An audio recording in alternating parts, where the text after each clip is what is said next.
PCB selection committee का इजलास आज हुआ है, जिसकी सदारत जनाब मोहसिन नकवी साहब जो कि पीसीबी के चेयरमैन हैं उन्होंने की और बहुत ब्रेव डिसीजन लिए आज।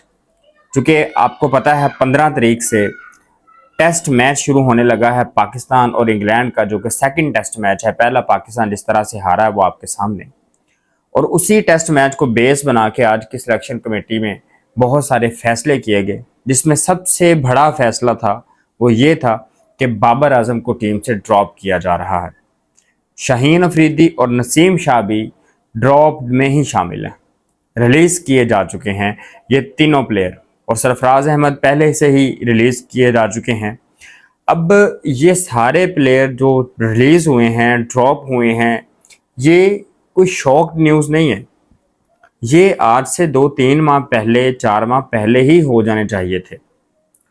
अब पीसीबी ने जो एक वर्ड यूज़ किया है वो किया है रेस्ट का, ठीक है, लेकिन ये रेस्ट ठीक है, रेस्ट कर रहे हैं, लेकिन बेसिकली ये ड्रॉप किए गए हैं क्योंकि इनकी परफॉर्मेंस आपके सामने है। जो परफॉर्मेंस इन्होंने दी है पिछले 1-1.5 साल से वो आप सब के सामने है, और ये 1-1.5 साल से जो परफॉर्मेंस हैं, इनको स्टार्टिंग में ही जब 4-4, 5-5 मैचेस इन्होंने परफॉर्म नहीं किया था तो इनको तब रेस्ट दे के फिर नए लड़कों को लेके आना चाहिए था। अब ये रेस्ट नहीं दी गई, अब इनको बाकायदा ड्रॉप किया गया है। रेस्ट का तो नाम सिर्फ आवाम को कहा गया है कि रेस्ट दी है इनको, और इनकी जगह पे जो नए नाम शामिल हुए हैं और पाकिस्तान क्रिकेट टीम अनाउंस हुई है दूसरे और तीसरे मैच के लिए, जो कि इंग्लैंड के खिलाफ होना है मुल्तान में, और तीसरा जो है वो रावलपिंडी में।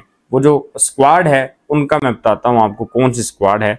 तो उनके नाम ये हैं, शान मसूद कैप्टन है, सऊद शकील वाइस कैप्टन हैं, Aamir Jamal, Abdullah Shafique, Hasibullah wicket keeper batsman है, कामरान गुलाम, मेहरान मुमताज़, मीर हमज़ा शाहीन अफरीदी की जगह पे है, जो कि पहले ही देखिए उन्होंने आज जो स्पाइक पहनते हैं ना प्लेयर्स प्रैक्टिस करने के लिए, बॉलिंग प्रैक्टिस करने के लिए या बैटिंग प्रैक्टिस करने के लिए, शाहीन ने आज नहीं पहने हुए थे।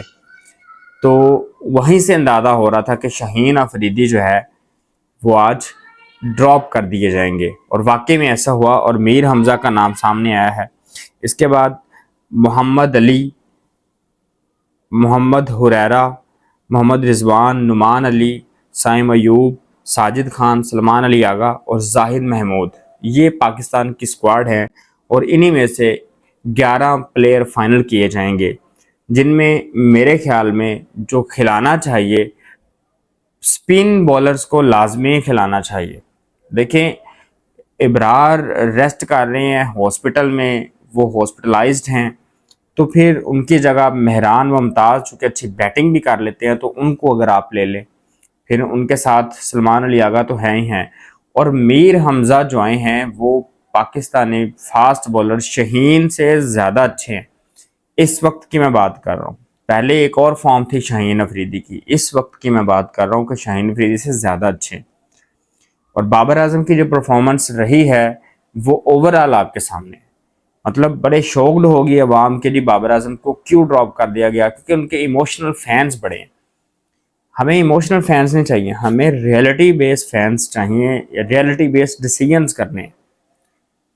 अल्दो ये जो प्लेयर्स जिनका मोराल डाउन हुआ था, या फिर शाहीन अफरीदी जैसे प्लेयर जो कि अनफिट थे, अगर बाहर आएंगे तो एक इमर्जिंग टैलेंट जो कि रेडी बैठे हुए हैं डग आउट में रेडी बैठे हुए हैं, जो कि बार बार नोक कर रहे हैं कि हमें कोई एक मैच दिया जाए।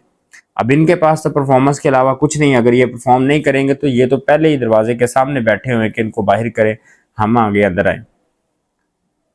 तो अगर ये परफॉर्मेंस नहीं करेंगे तो ये तो पहले ही बाहर हो जाने, जो अभी नए सेकंड मैच में खेलेंगे। तो इसके लिए इनके लिए एक ही बस पॉइंट है, एक ही इनके लिए डायरेक्शन है, एक ही इनका काम है कि ये परफॉर्म करें अगर इन्होंने टीम में रहना। क्योंकि ये बड़े बड़े खिलाड़ी अभी बाहर किए हैं, अगर ये हो सकते हैं, पीसीबी ये ब्रेव डिसीजन ले सकता है, भले ही इन्होंने लेट लिया है, अगर ले सकता है तो ये नए प्लेयर्स हैं, इनको भी निकालना इनके लिए कोई बड़ा काम नहीं फिर होगा। तो जो ब्रेव डिसीजन इन्होंने लिया है, ये ब्रेव डिसीजन इन नए खिलाड़ियों के ऊपर भी लिया जा सकता है, इसलिए इनका खेलना बड़ा ज़रूरी है। और मुल्तान में जो पिच है वो वही वाली इस्तेमाल की जाएगी जो पहले टेस्ट में इस्तेमाल की गई थी, जिसमें पाकिस्तान ने एक इनिंग और 47 रन से हारा था। इंग्लैंड ने जो परफॉर्मेंस दी थी वो ज़बरदस्त किस्म की परफॉर्मेंस थी। पाकिस्तान अब इस परफॉर्मेंस जो इंग्लैंड ने दी है इसका बदला दूसरे टेस्ट मैच में ले सकेगा कि नहीं ले सकेगा, ये अब देखने वाली बात है। आप भी अपनी राय का इज़हार कमेंट सेक्शन में करें।